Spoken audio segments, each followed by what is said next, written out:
Total Pakistan में test हैं उनकी तादाद तकरीबन 5.5 लाख हो गई है। पिछले 24 घंटे के अंदर 3039 नए कोरोना वायरस के पेशेंट्स कंफर्म हुए हैं और पिछले 24 घंटे में ही जो हमने 15,000 टेस्ट किए, अगर हम इसमें पॉजिटिविटी का तनासब देखें तो ये तकरीबन 20% बनता है। ऑब्वियसली ये काफ़ी हाई है, काफ़ी ज़्यादा है। कल मैंने आपको बताया था कि अगर हम टोटल का करें अब तक तो वो तकरीबन 11% बनता है, लेकिन पिछले चंद रोज़ से जब से हमारे केसेस और डेथ्स ऊपर जाना शुरू हुई हैं तो हमारी पॉजिटिविटी में भी इजाफा हो गया है, जो इस बात का इंदिया देता है कि मुल्क में मुकामी सतह पे, जिसे हम इंदिया देता है कि मुल्क में मुकामी सतह पे, जिसे हम लोकल ट्रांसमिशन कहते हैं, उस हवाले से बीमारी जो है वो काफ़ी तेज़ी से फैल रही है।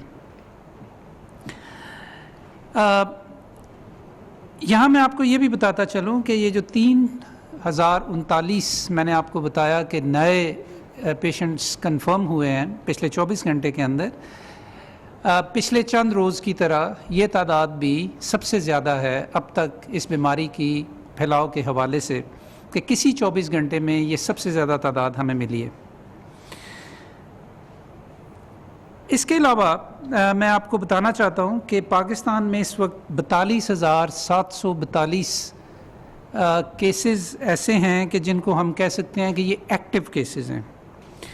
एक्टिव केसेस से मुराद ये है कि ये कंफर्म हो चुके हैं, इनको किसी तरह के साइन सिम्टम्स थे और या ये हॉस्पिटल्स के अंदर या घरों के अंदर जो हैं वो क्वारंटाइन के अंदर हैं या होम आइसोलेशन के अंदर हैं। हॉस्पिटल्स में इन 42,742 केसेस में से जो जिन्हें हम एक्टिव केसेस कहते हैं, हॉस्पिटल्स में इनमें से 4,480 पेशेंट्स हैं दाखिल और उनमें से 723 जो हैं वो क्रिटिकल सिचुएशन में हैं। मतलब ये कि उनकी बीमारी की नौइयत काफ़ी शदीद है। अच्छा, इस हवाले से एक और मैं आपको जो स्टेटिस्टिक देना चाहता हूँ वो ये है कि जो ये 723 जो मरीज़ हैं क्रिटिकल हालत में, इनमें से 201 वेंटिलेटर्स के ऊपर हैं। 723 और 201 में ये जो फ़र्क है, ये ज़्यादातर जो क्रिटिकल केयर में पेशेंट्स होते हैं उनको वेंटिलेटर की ज़रूरत नहीं होती बल्कि उनको ऑक्सीजन की ज़रूरत होती है। तो ज़्यादातर इनमें से ऑक्सीजन के ऊपर हैं, लेकिन 201 जो हैं वो वेंटिलेटर्स के ऊपर हैं। मैं आपको ये भी बताना चाहता हूँ कि वेंटिलेटर्स पे ये लोगों की तादाद भी मैक्सिमम है अब तक। इसके साथ साथ पिछले 24 घंटे में हमें 88 डेथ्स रिपोर्ट हुई हैं और ये भी सबसे बड़ी तादाद है इस वक्त पाकिस्तान में जो अब तक किसी एक दिन में जो डेथ्स रिपोर्ट हुई हैं उनमें से। यहाँ मैं एक अहम नुक्ता आपके सामने रखना चाहता हूँ और वो ये है कि पाकिस्तान में मुख्तलिफ़ तरह की ख़बरें चलती हैं कि पाकिस्तान का जो हेल्थ केयर सिस्टम है वो अपनी हदों को छू रहा है। पाकिस्तान में ICU बेड्स ख़त्म हो गए हैं, पाकिस्तान में वेंटिलेटर्स ख़त्म हो गए हैं। तो ऐसी कतन बात नहीं है। पाकिस्तान में इस वक्त जो वेंटिलेटर्स कोविड-19 की बीमारी के लिए मुख्तस किए गए हैं उनमें से सिर्फ 28% इस वक्त मसरूफ़ हैं या उनके ऊपर कोविड-19 के मरीज़ जो हैं वो वेंटिलेटर्स के ऊपर है, 28%।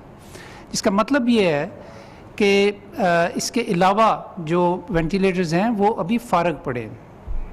लेकिन बड़े शहरों के बड़े हस्पतालों के अंदर अक्सर प्रेशर बढ़ जाता है और वहाँ पे ये तशवीश शुरू हो जाती है और उसे फिर मीडिया जो है प्रोजेक्ट करना शुरू कर देता है कि जैसे कि पाकिस्तान में कोई बहुत बहरानी कैफियत पैदा हो गई।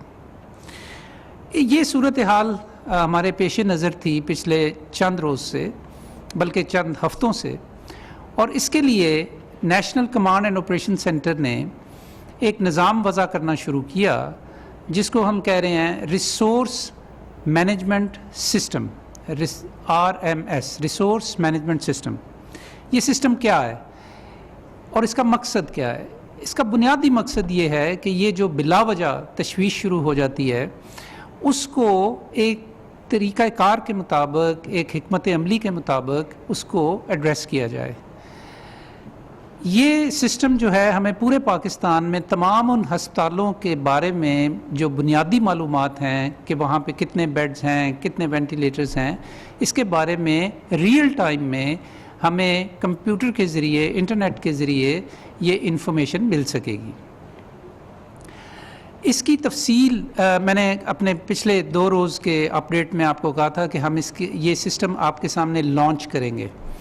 तो आज हम आपको इसकी दीगर तफसीलात बताएंगे कि ये सिस्टम कैसे बना और ये सिस्टम किस तरह हमारे लिए मुफीद होगा, ये हमें क्या मालूमात देगा और इससे फ़ैसला साजी में ख़ास तौर पे कैसे इससे फ़ायदा उठाया जा सकेगा, ताकि ये जो बिलावजह तशवीश शुरू हो जाती है और मीडिया के अंदर जो ख़बरें चलनी शुरू हो जाती हैं उनका तदारुक किया जा सके। तो इस हवाले से मैं दावत दूंगा जी, मेरे साथ बैठे हैं शबाहत अली साहब जो कि CEO हैं नेशनल इंफॉर्मेशन टेक्नोलॉजी बोर्ड के। नेशनल इंफॉर्मेशन टेक्नोलॉजी बोर्ड जो है ये मिनिस्ट्री ऑफ इंफॉर्मेशन टेक्नोलॉजी जो है वफाकी सतह पे उससे मुंसलिक है और NCOC का ये हिस्सा हैं।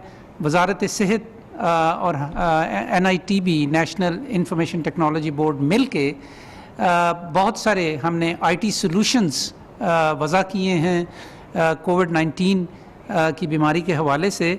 आज शबाहत अली साहब आपको RMS यानी कि रिसोर्स मैनेजमेंट सिस्टम जो है इसकी तफसीलात बताएंगे और ये आपको बताएंगे कि ये इसका इस्तेमाल जो है वो कैसे सूरत हाल में बेहतरी का बायस बनेगा। तो शबाहत अली साहब, ओवर टू यू।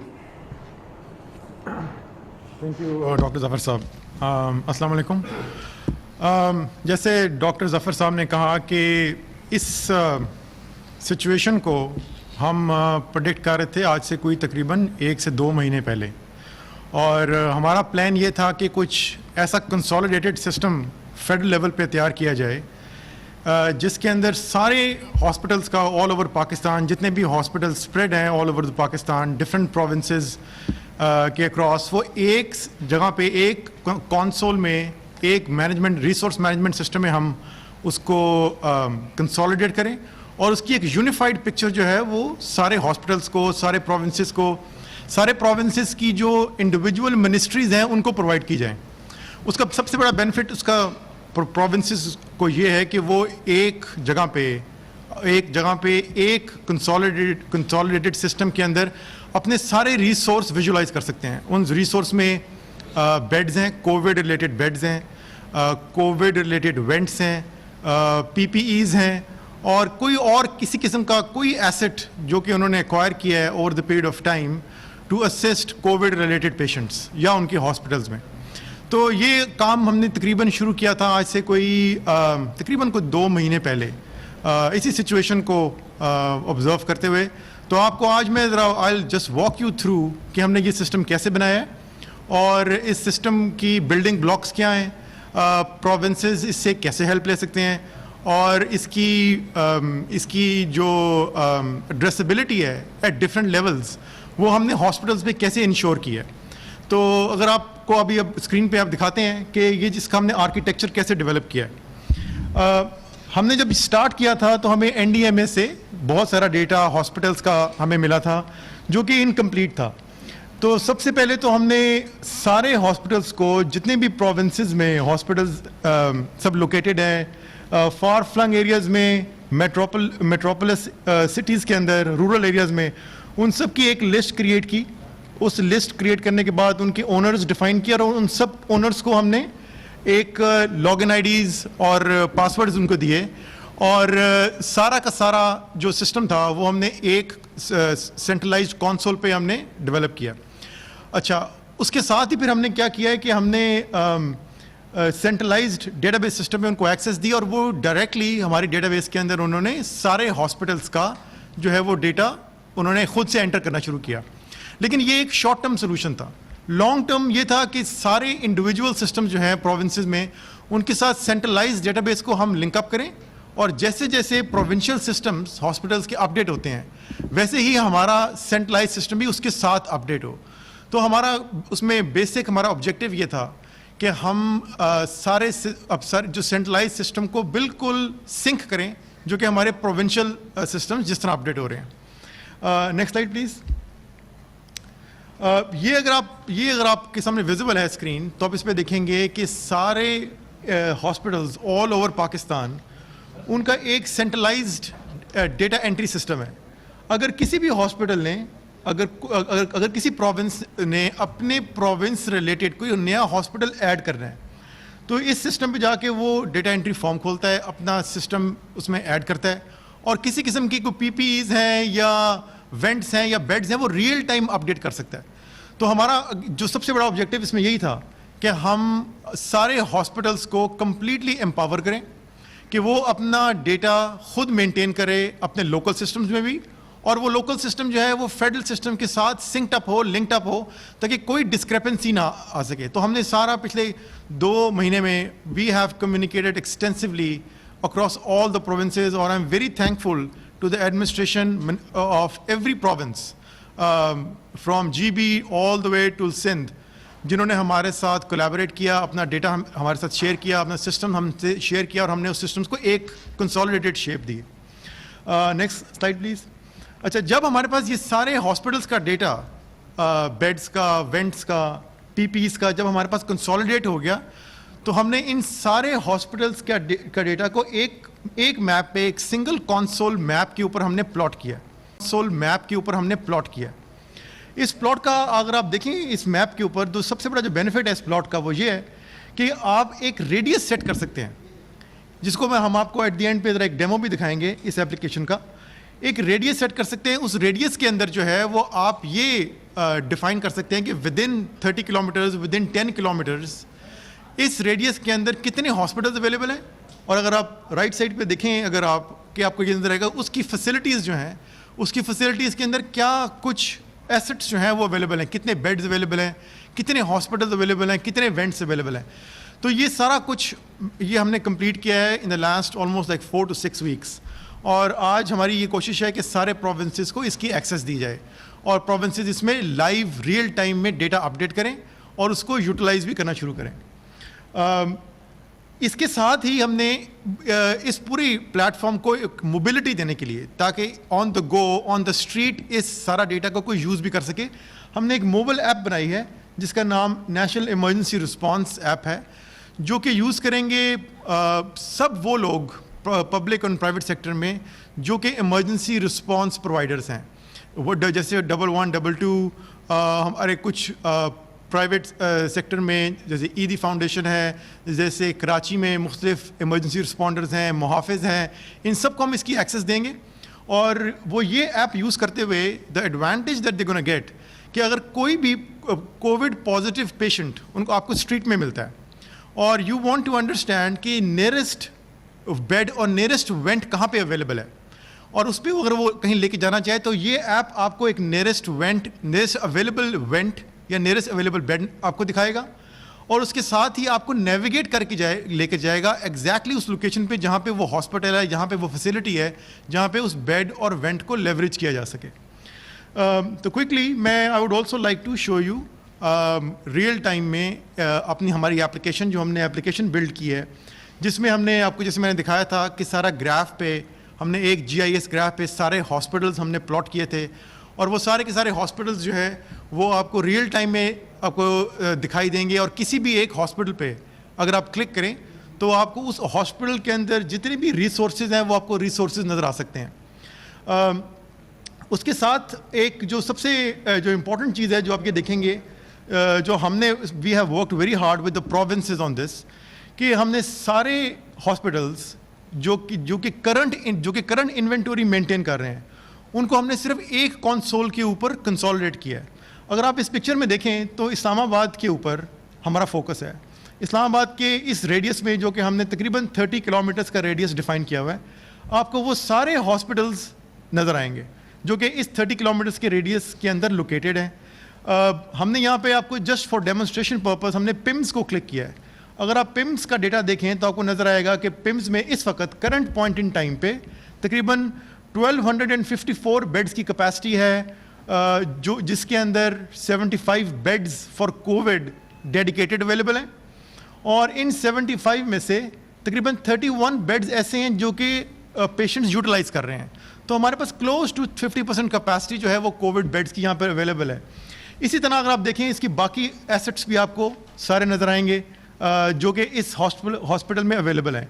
इसी तरह हम गिलगित बल्तिस्तान से लेके all the way till Karachi तक जितने भी हॉस्पिटल्स, तकरीबन हमारे पास टोटल हॉस्पिटल्स का नंबर तकरीबन 1500 से ऊपर है, और उस 1500 के अंदर तकरीबन ऐसे हॉस्पिटल्स हैं जो जिनके अंदर डिफरेंट कैपेसिटी के डिफरेंट क्वांटिटी के वेंट्स और बेड्स अवेलेबल हैं। वो सब आपको इस एक GIS और ग्राफिकल इमेज के ऊपर विजिबल होंगे।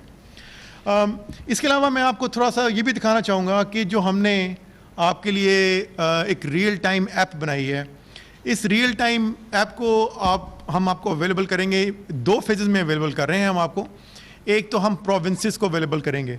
प्रोविंसेस के पास एक सिंगल व्यू इमेज है, it's a unified image for the province, जो कि इस ऐप के अंदर देख सकता है इन करंट पॉइंट इन टाइम जहाँ पर भी आप लोकेटेड हैं। अगर यहाँ पे कोई कोविड का पॉजिटिव पेशेंट आइडेंटिफाइड है, उसको अपने नियरेस्ट किसी जगह पे लेके जाना है, किसी नियरेस्ट बेड या किसी नियरेस्ट वेंट के ऊपर लेके जाना है, तो आपको दिखेंगे आप इस ऐप के ऊपर आपको सारे हॉस्पिटल्स के वो इमेजेस नज़र आ रहे हैं। ग्रीन का मतलब ये है, अगर आप किसी ग्रीन हॉस्पिटल को क्लिक करेंगे तो आपको नज़र आएगा इस हॉस्पिटल में बेड्स और वेंट्स दोनों वाफिर मिकदार में अवेलेबल हैं। अगर रेड को क्लिक करेंगे तो नज़र आएगा कि इनमें बेड्स की या वेंट की अवेलेबिलिटी नहीं है, या टेम्परेरीली इन हॉस्पिटल में बेड्स और वेंट्स जो है वो फुल कैपेसिटी के ऊपर हैं। येलो को क्लिक करेंगे मींस कि यहाँ पे अवेलेबल हैं, लेकिन इस यहाँ पर इनकी कैपेसिटी ज़रा लिमिटेड है। तो डेमो के तौर पे अगर आप किसी एक हॉस्पिटल, ग्रीन को हॉस्पिटल को क्लिक करें तो ये आपको, जैसे रिफा इंटरनेशनल हॉस्पिटल है, इसको हमने क्लिक किया और हम जाना चाह रहे हैं एग्जैक्टली इस लोकेशन पे, तो आप इसको नेविगेट करेंगे तो एग्जैक्टली आपको ये नेविगेट करके बताएगा कि यहाँ से जहाँ पे आप लोकेटेड है, यहाँ से 13 मिनट्स के डिस्टेंस पे, 13 मिनट्स और 5.9 किलोमीटर्स के डिस्टेंस पे ये हॉस्पिटल लोकेटेड है, जहाँ पे बेड्स और वेंट्स पेशेंट को फौरी तौर पे अवेलेबल होगा। अब इसकी इफादियत क्या है? सबसे बड़ी इफादियत इसकी ये है इस ऐप की कि आपको एक से ज़्यादा ऐप्स के ऊपर दारोमदार करने की ज़रूरत नहीं है। हमने पाकिस्तान के सारे हॉस्पिटल्स, जहाँ जहाँ हमारे पास हॉस्पिटल में सारा डेटा अवेलेबल है, वो हमने इस ऐप के अंदर ऑलरेडी पिन कर दिया है। आप पाकिस्तान में किसी भी लोकेशन पे हो, ये ऐप यूज़ करके आप नियरेस्ट बेड या नियरेस्ट वेंट जो है वो आइडेंटिफाई कर सकते हैं और पेशेंट को वहाँ पर लेके जा सकते हैं। बहुत सारी हमें रिक्वेस्ट आई हैं पिछले 48 आवर्स में कि पेशेंट्स जो है सिर्फ इमरजेंसी रिस्पॉन्डर्स नहीं, बल्कि पेशेंट्स भी देखना चाह रहे हैं कि नियरेस्ट बेड और वेंट्स कहाँ अवेलेबल है, जहाँ पे हम जाके या तो अपने जो कि पेशेंट उनके पास अवेलेबल है और कोविड पॉजिटिव है और वो किसी न किसी हेल्प की उसकी रिक्वायरमेंट है, उसको फौरी तौर पर लेके जा सकें, तो ये हेल्प कर सकती है आपको ऐप। इसके अलावा इसमें एक और फंक्शनैलिटी हमने दी है जो कि लैब्स की फंक्शनैलिटी है। लैब्स आपको नज़र आएंगी इस ऐप के ऊपर भी यूनिफाइड व्यू में, कि जहाँ पे आपको कोविड और कोरोना वायरस रिलेटेड किसी किस्म की अगर आपको टेस्टिंग की ज़रूरत है तो आपको सेम मेथडोलॉजी के थ्रू आपको नेविगेट करके लेके जा सकती है और नियरेस्ट लैब पे जहाँ पे आपको कोविड का कोरोना वायरस का टेस्ट जो है वो आप इमीडिएटली करवा सकते हैं। तो ये इन द नटशेल मैं बताना चाह रहा था कि हमने पिछले 2 महीने में क्या ministry of health at federal level पे हमने क्या एक्टिविटीज़ परफॉर्म की हैं। हम इसको कंटिन्यूसली इम्प्रूव कर रहे हैं। इसकी इम्प्रूवमेंट के अंदर हमारी आप सबसे रिक्वेस्ट है कि आप हमें फीडबैक दें। मिनिस्ट्री ऑफ हेल्थ के कॉल सेंटर में आप कॉल करके हमें बताएं इस ऐप में हम क्या और इम्प्रूवमेंट कर सकते हैं। हम इस ऐप की मॉनिटरिंग कर रहे हैं, हम इस डेस्कटॉप की भी मॉनिटरिंग कर रहे हैं और हमारी कोशिश है कि इवेंचुअली ये ऐप जो है हम सब उन लोगों के पास पहुंचाएं जिन लोगों को इस ऐप की ज़रूरत है, जो कि स्ट्रीट लेवल पे इस